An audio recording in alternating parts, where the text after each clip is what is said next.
Welcome to the last lesson in Module 3. We will talk in this session about a very important subject, which is setting and measuring SMART goals to evaluate the effectiveness of our key opinion leader engagements. But before going into the subject, I want to discuss goals and metrics to measure the effectiveness of medical affairs in general, because this is very important and it is a consequence of the evolution that happened in the pharmaceutical industry. Measuring the effectiveness of medical affairs teams has become increasingly critical in today's rapidly evolving industry. Years ago, the focus on quantifying the impact of medical affairs was minimal, often overshadowed by other metrics like revenue generation or prescription numbers by the sales teams. However, with the shift in the industry that has elevated medical affairs to be a strategic pillar, it has become imperative to establish clear, meaningful metrics to evaluate the performance of medical affairs. And as expected, unlike sales teams, where success can be easily quantified through revenues or the number of prescriptions, the contribution of medical affairs are more shady, involving scientific engagements like the one that we will discuss today, thought leader development, data dissemination, data generation, among other responsibilities.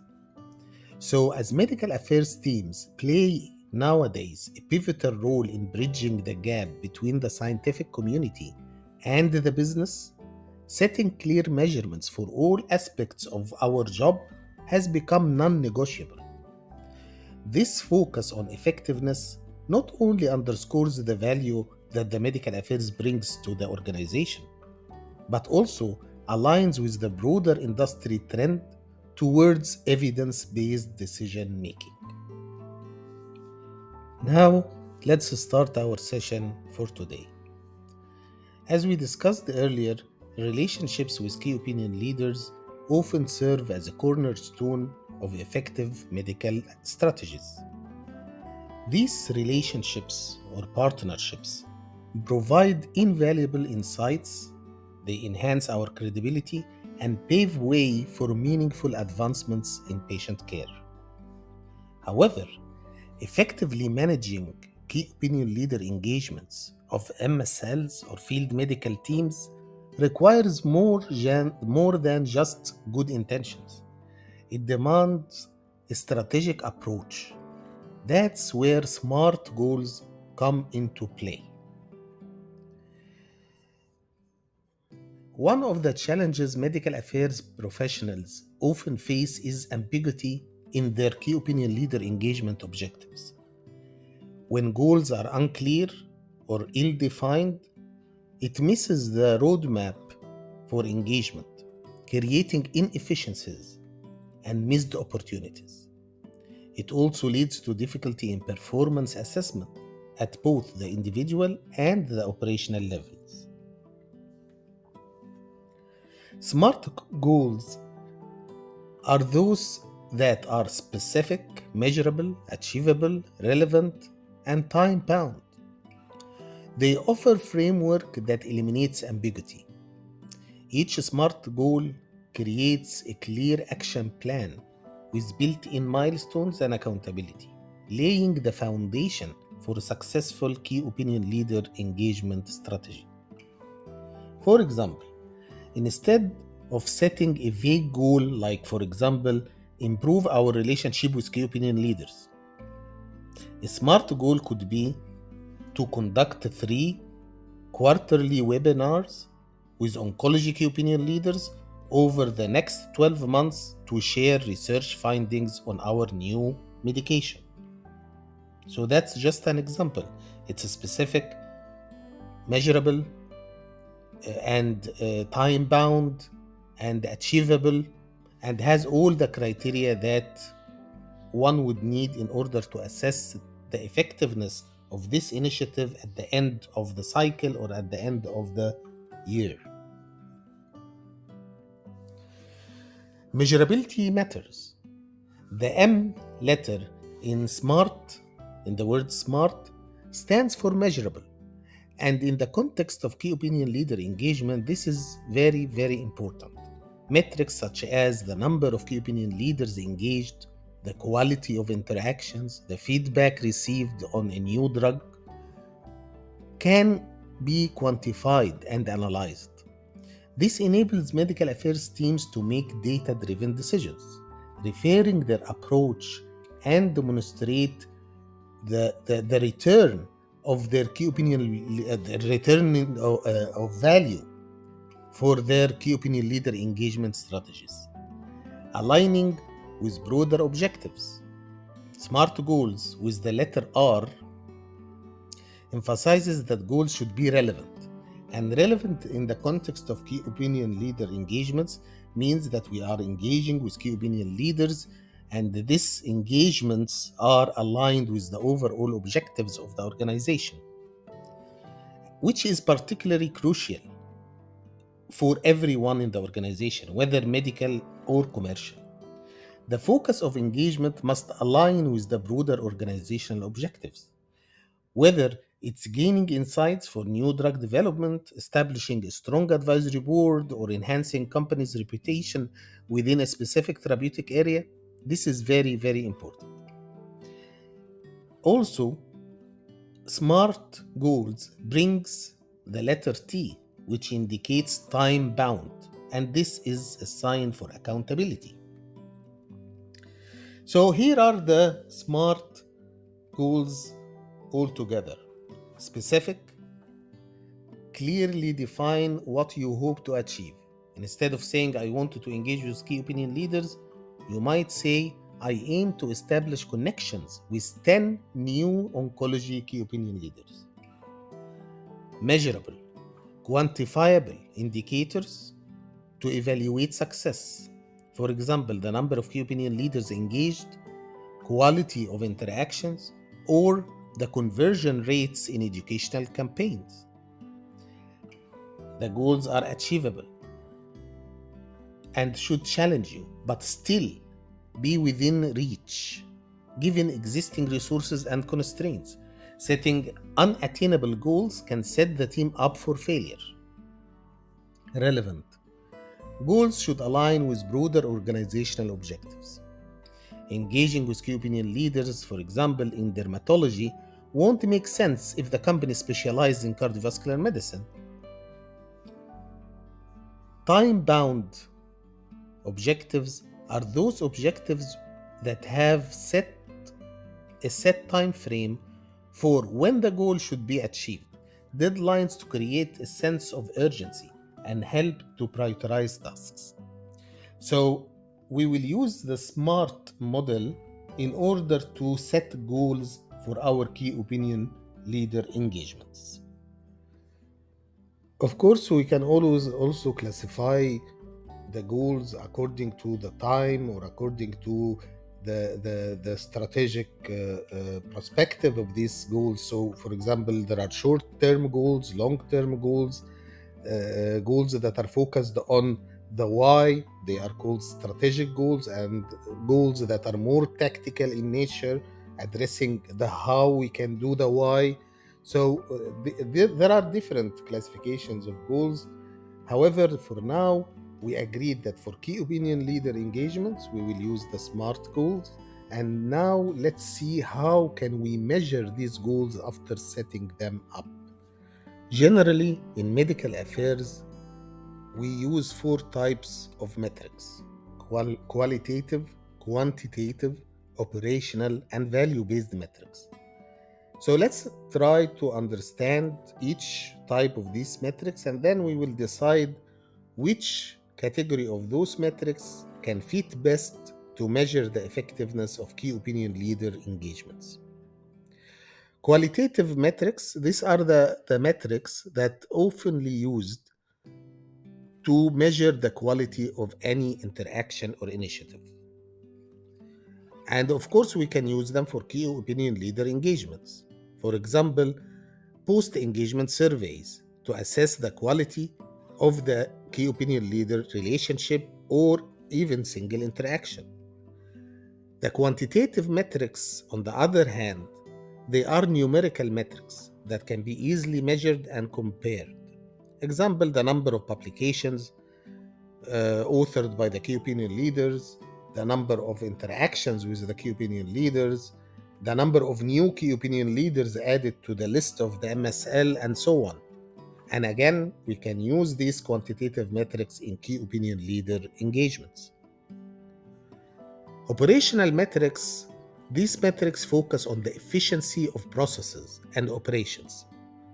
They can use in different applications in medical affairs, including assessment of certain operation or process that is developed by a team leader in order to ensure operational excellence or to fasten certain initiatives and so on. While on the other hand, the value-based metrics are used to evaluate long-term projects or long-term goals. These metrics measure the value generated by any initiative, including the key opinion leader engagement. But I would say that if we will use a value-based metric to measure key opinion engagement, we need to measure this or use the metric over a period of 2 to 3 years at least, not 6 months or 1 year. So the best fit for assessing the effectiveness of key opinion leader engagements by field medical teams or by MSLs, I would say qualitative metrics and quantitative metrics. But the trick here is to ensure that you need to use a mix of both qualitative and quantitative. And qualitative, of course, ensures that we are delivering a standard high quality engagement or developing a high quality partnership. Let's see some examples of qualitative metrics for key opinion leader engagement. And let's say that you want to measure the satisfaction of your key opinion leaders about your interactions or your engagements. In this case, you will need to possibly utilize post-engagement surveys to measure the satisfaction level of your key opinion leaders. These surveys can include questions about the usefulness of the materials presented, or the relevance of the topics discussed, or the openness of the dialogue, and the likelihood of future collaboration. If you, on the other hand, wanted to see how relevant the content you are delivering, you would implement a scoring system for each topic discussed during the interactions, where key opinion leaders can rate the relevance and applicability of the content. This offers a direct measure of how aligned your strategies are with current medical challenges and key opinion leaders' interests. If we want to evaluate something on a long term, like for example the advocacy level, we need to measure the frequency and sentiment of mentions by the key opinion leader in public spaces. For example, as they are recommending your therapy in interviews, are they citing your studies in their publications? Sentiment analysis tools can help here.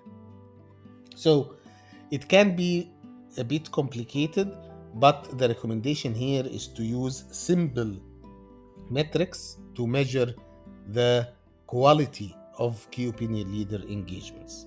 And I think collective approach that includes multiple MSLs or multiple therapeutic area would be ideal in such situations.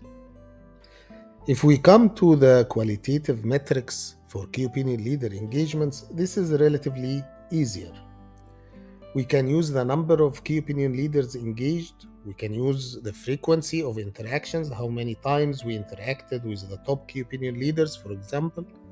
And we can use also the number of research output or publications that resulted from this or such engagements.